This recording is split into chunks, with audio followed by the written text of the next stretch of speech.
حضور اقدس صلی اللہ علیہ وسلم کی حضرت ابوبکر صدیق رضی اللہ تعالی عنہ کو 3 نصیحتیں۔ حضور صلی اللہ علیہ وسلم نے فرمایا، سنو ابو بکر، 3 چیزیں بالکل برحق ہے۔ نمبر 1، جس پر کوئی ظلم کیا جائے اور وہ اس سے چشم پوشی کرے تو ضرور اللہ رب العزت اسے عزت دے گا اور اس کی مدد کرے گا۔ نمبر 2، جو شخص سلوک اور احسان کا دروازہ کھولے گا اور صلہ رحمی کے ارادے سے لوگوں کو دیتا رہے گا، اللہ رب العزت اسے برکت دے گا اور زیادہ عطا فرمائے گا۔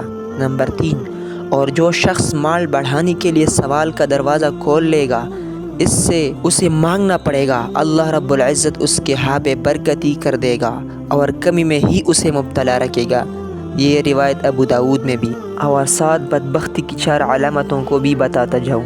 حدیث شریف میں ہے کہ بدبختی کی 4 علامتیں ہیں۔